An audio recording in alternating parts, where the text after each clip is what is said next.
Assalamualaikum warahmatullahi wabarakatuh. Alhamdulillahirrahmanirrahim. Wassalatu wassalamu ala asrafil anbiya'i wal mursalin Sayyidina Muhammad wa ala alihi wasahbihi. Saudara sekalian, berjumpa lagi dengan Asar Akil Channel. Mari kita memulai hari-hari kita dengan pikiran-pikiran yang baik, pikiran-pikiran yang cerdas, pikiran-pikiran yang cemerlang di dalam menerima informasi, di dalam memahami informasi, ataupun di dalam membagi dan menyebarkan informasi. Oleh karena itu, saya akan menyampaikan analisis berita sebagai salah satu cara untuk meningkatkan pemahaman kita, memperkaya wawasan kita, meningkatkan daya analisis kita di dalam menerima dan memahami informasi. Dengan demikian, kita dapat menggunakan informasi yang ada saat ini sebagai cara kita untuk meningkatkan kualitas diri kita, meningkatkan kualitas masyarakat kita, meningkatkan kualitas bangsa dan negara, untuk meningkatkan produktivitas kita, ya, sehingga kita dapat menentukan arah perjalanan yang terbaik yang dapat kita pilih melalui pertimbangan-pertimbangan informasi-informasi yang kita dapatkan saat ini. Dan kita berharap tidak ada lagi atau kita bisa meminimalisir penyebaran berita-berita hoax yang tidak bertanggung jawab, yang merugikan dan menyusahkan masyarakat. Jadi mari kita membangun satu kultur berbagi informasi yang sehat, informasi yang produktif, informasi yang bermanfaat bagi kita semua. Karena kita harus membangun bangsa ini menjadi bangsa Indonesia yang cerdas, maju, dan unggul.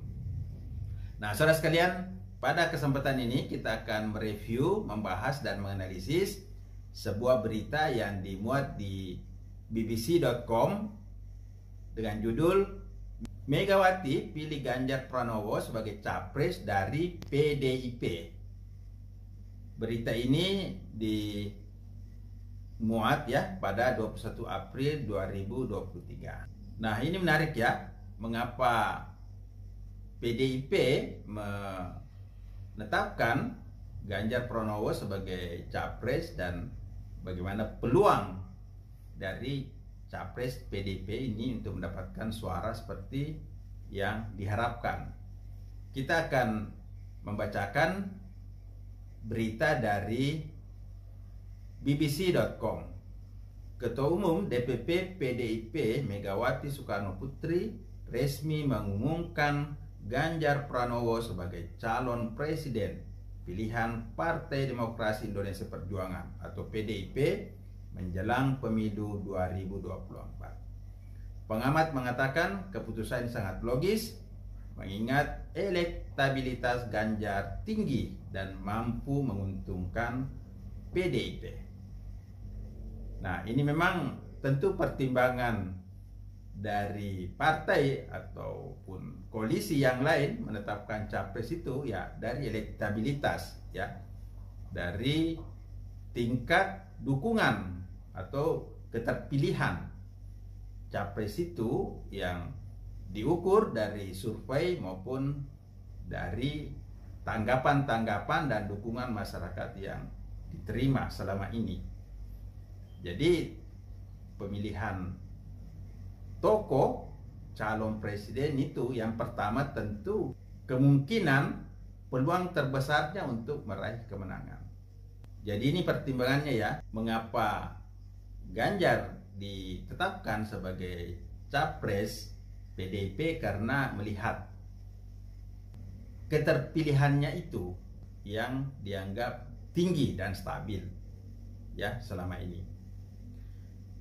Megawati Soekarno Putri mengumumkan Ganjar Pranowo sebagai calon presiden pilihan PDIP pada Jumat 21 April siang dalam rapat DPP PDIP yang ke-140 di Istana Batu Tulis, Bogor selepas salat Jumat.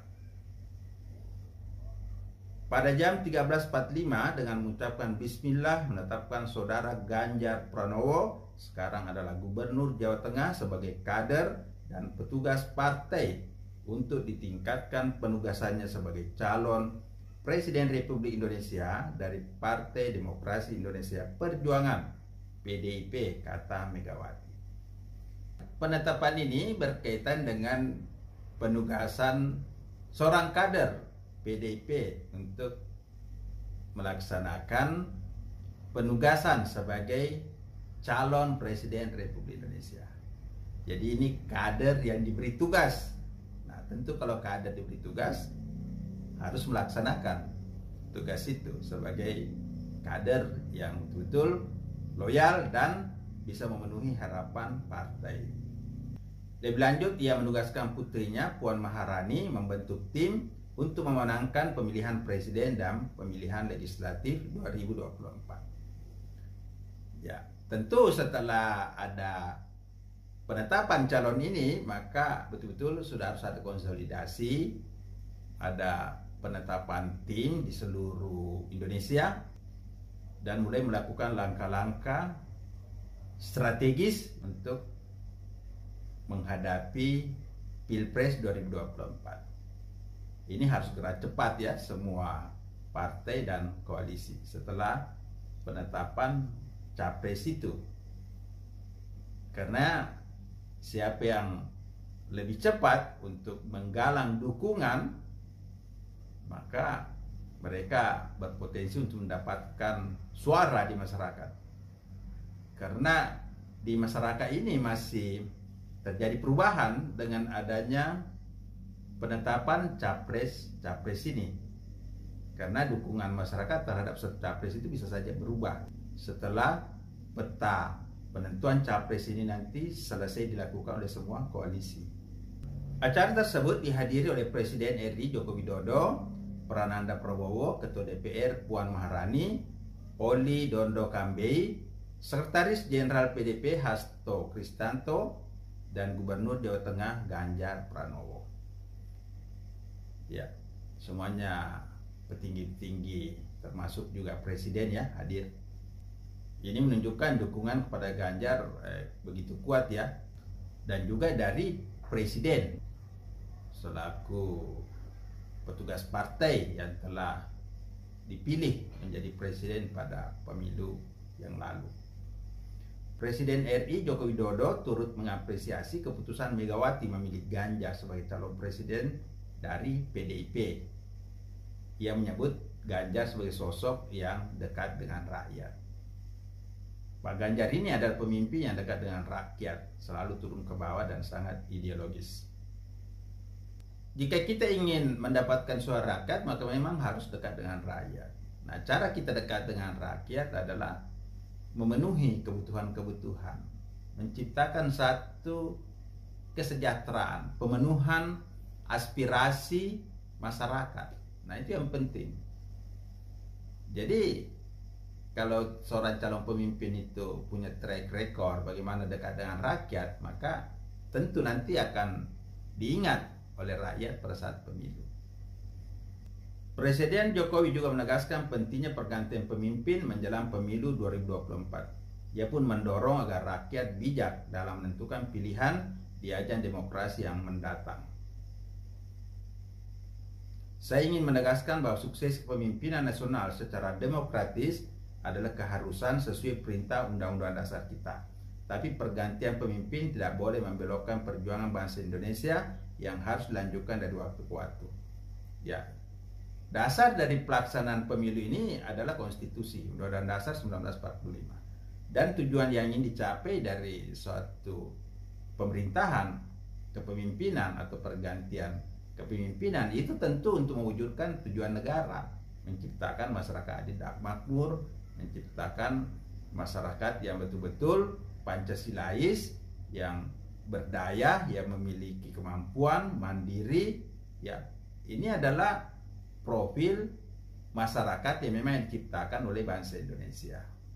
Oleh karena itu, tentu kita berharap siapapun nanti yang memimpin negeri ini betul-betul bisa mewujudkan tujuan dari berdirinya NKRI ini, untuk menciptakan masyarakat adil dan makmur, ya, sesuai dengan butir-butir atau sila-sila yang ada dalam Pancasila.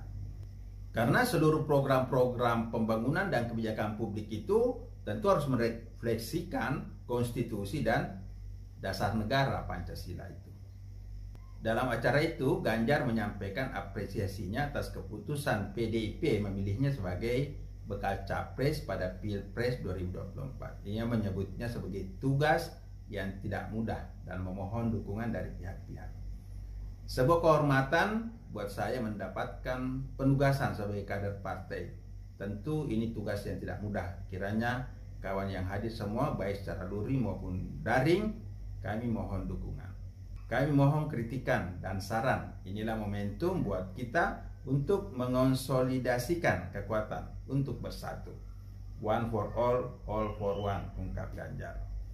Nah, saudara sekalian, Ganjar sudah memiliki banyak pengalaman ya sebagai seorang politisi maupun sebagai seorang birokrat yang akan memikul amanah sebagai capres dari PDIP. Nah, bagaimana peluang dari capres PDIP ini untuk meraih suara sebanyak-banyaknya, suara mayoritas dalam Pilpres mendatang? Ini tidak hanya ditentukan oleh bagaimana kesiapan partai dan Ganjar sendiri secara internal ya di PDIP, tapi juga dari konstelasi persaingan mendapatkan suara dari capres-capres yang lain dengan peta kekuatan yang berbeda-beda. Nah, setiap peta kekuatan ini harus betul-betul dimanfaatkan oleh capres-capres itu dengan dukungan dari koalisi untuk mendapatkan dukungan rakyat. Jadi caranya seperti itu.